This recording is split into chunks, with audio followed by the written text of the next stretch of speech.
Okay, so I gotta let you guys know something. My wife is black.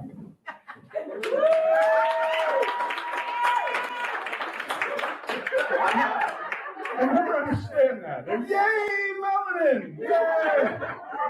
I don't get that. Look, I didn't have a choice. We had that one. We went to that movie Loving. You guys remember the movie Loving about that white guy and black girl got married? She and I were the only mixed race couple in the theater. We were sitting up in the front, and when the lights came up, the movie was over. It was a bunch of, gray hair, ponytail, ex-hippies sitting in the back row. They saw us. And it's them in the wild. It's just no big deal. I mean, tried scrubbing it, won't come off. I live with it. So that's not racist. Because, well, when I married a black woman, I have to get out a racism-free card, isn't it? It sure is. That's what people say to me. Say, oh, you only married a black woman so you can tell black jokes. First of all, so what? Second of all, that's not why I married her. I married her because of my fetish. No, you didn't hear me right. No, I married her because she told me to. You know how pushy black women are. Now you didn't hear me again. You're misunderstanding me. Everything I'm saying. No, I make fun of the racism stuff. People say you do race jokes. I'm not really. I'm making fun of racism because it is ridiculous. We're all the same. It's just to hear people think that someone's better than the other because of race and everything. It's just crazy. It's not smart. Chinese people do that. It drives me nuts. No.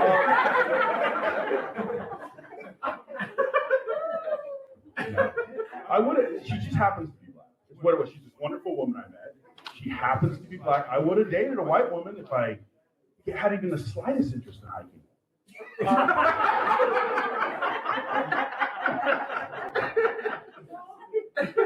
All the white women are like, what?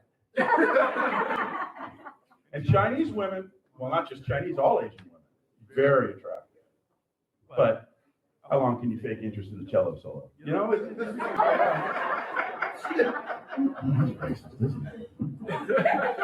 And then the Latinas, of course, they carry knives. So it just leaves the black guy. Now we got a Latina clapping. That's right, Hesse. Did I say it right? No. Oh, yeah, she's like, what did you do? And you brought me to the front row. I was talking about black women. I'm one of them. No, I know what I can say and can't say because I've been to the meetings now. So, yeah. You know what? They do smell like wet dog. Keep laughing, white boy. We're talking about you. I'm in trouble now. My wife hates it when I let that out of the bag. You're not supposed to do that. No. Here's the thing. I make these jokes. My wife is fantastic.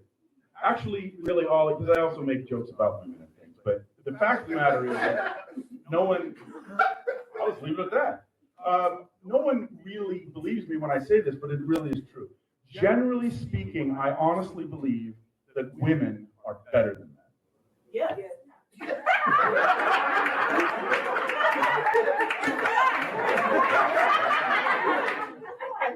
That's why I say generally speaking. But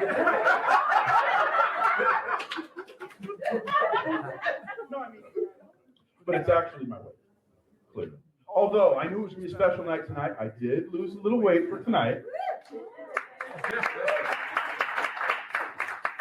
In that I pee a lot when I'm nervous.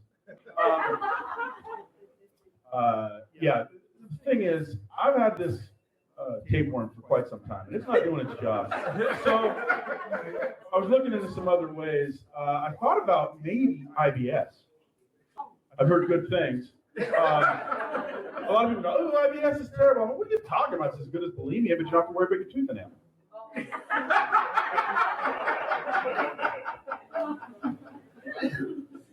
I actually almost got into bulimia. I went to a support group once.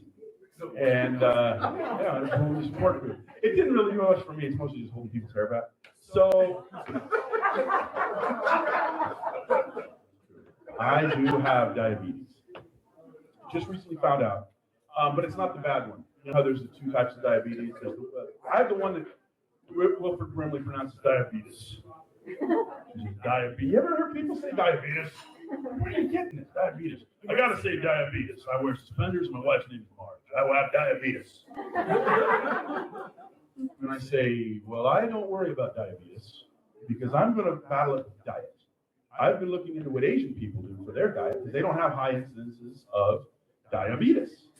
And it's because they eat a lot of vegetables like carrots and piz. Oh yeah, the Japanese, they eat a lot of piz.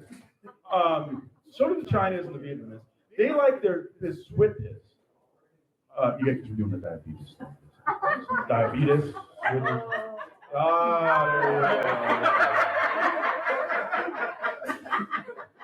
Okay, I'll end it quick. Here's the thing about the diabetes and the Japanese. They never have it frozen. The Japanese do not frizz their sweet piz. Can I ask your name? No? Okay.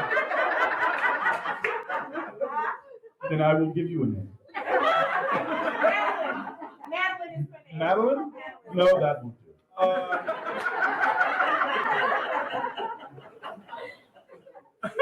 Yeah. So I thought I'd go vegan. But you can't have honey when you're vegan. You know, made by the biz. Up in the Triz? I can do this all night. It's my area of expertise.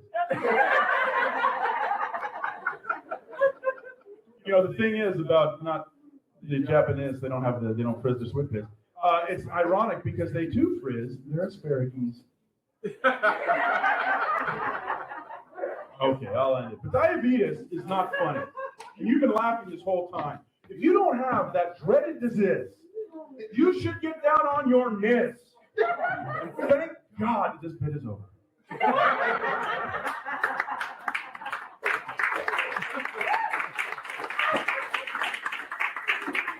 The worst time I remember with my first child was the day he was born. And I don't mean it like I don't love him. What I mean is, this is fair. What I mean is, you know how people say, oh, it's beautiful. It was so beautiful. Birth is beautiful. No, it is not beautiful. You know what I refer to his birth as? It was a bloody miracle. That's what I said. It was the grossest thing I had ever seen in my life. I'm sorry I was there.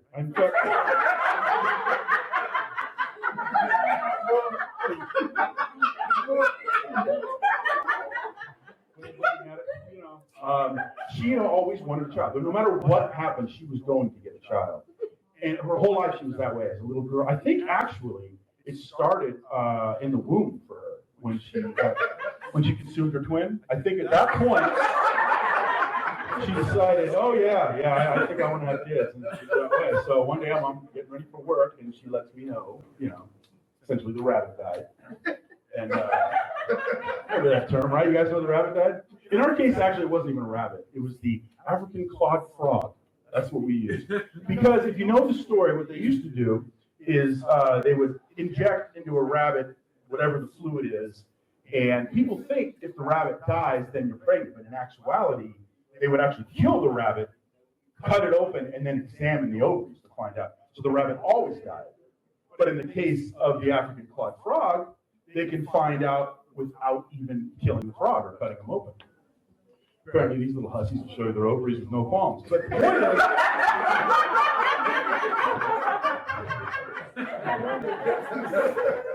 and then they teach you how to go bag. So I got the go bag together. I was very proud. I got everything. I got you're supposed to have a change of clothes, loose fitting, comfortable, loose fitting clothes. So I packed those, change of clothes. Apparently, they also, for things that happen, you need to have a lot of sanitary napkins, not as loose fitting. And then there's also, I didn't think about this, diapers. You're going to need diapers, right? You're going to have a baby. But then during Lamaze, you watch some stuff that happens during labor. So I got child and adult diapers there. It was a family pack. And then we got this beautiful, wonderful little baby blanket. It was made of burlap. We got it on this romantic trip to Idaho. Anyway, I packed that one in there, and then some reading material and some music, soft music for the whole thing. And then, boom, that morning, it's a Saturday morning, I'm sleeping in, she's in the shower, she wakes me up, my water broke. I'm like, how can you tell? Before she was in the shower, you see. Anyway, I start running around, I lift the bag, it's empty. Because 2 weeks earlier, she and I had my favorite sweats, my most comfortable sweats, and she was marching Martha Stewart. So the burlap and the CDs are gone because Martha Stewart was making a bird feeder, out of the jewel cases. So, I look out, everything's out in the garden. So I have to, improvise. Okay, I know I'm improvising. We got a lot. There's a lot of panic, a lot of stress, but it seems to me packing a red satin nightie is a good idea for a woman who's just had a baby. I mean, it's going to make her feel attractive after, right? And thus valuable. So,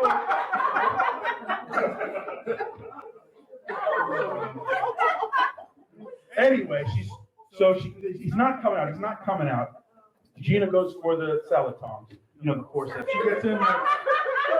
She's struggling with the beast, And finally, she gets one yank. And I'm not kidding you.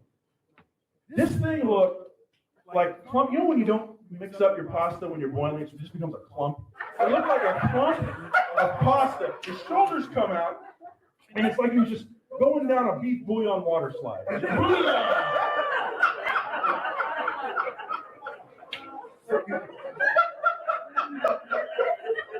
Childbirth is beautiful. So anyway, everyone comes in, they all hear the baby crying, they all come in. First, the two grandmothers, they're roasted cheeks, they're thinking of all the trees, they won't let them climb. And then the grandfathers come in, with their whiskey breath, and they're thinking of all the food allergies, they'll just dismiss as coddling. And when the baby's cooing, and things, people even came up to me, and they were like, oh, you did a great job, which admittedly I hadn't much to do with, my wife was the one who did all the cheating. So,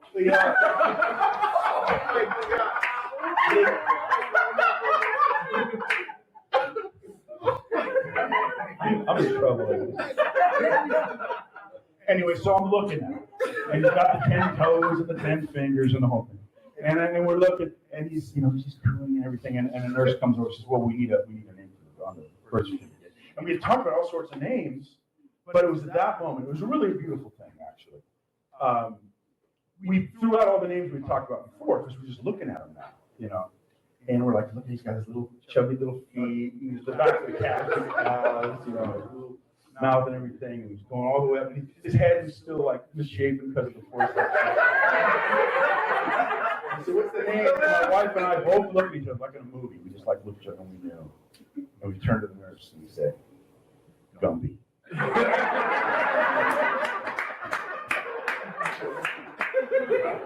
And my second son,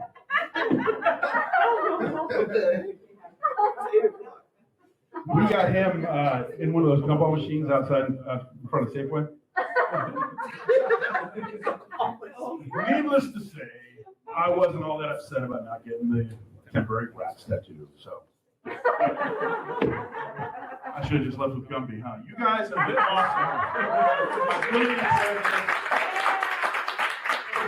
All these yourself.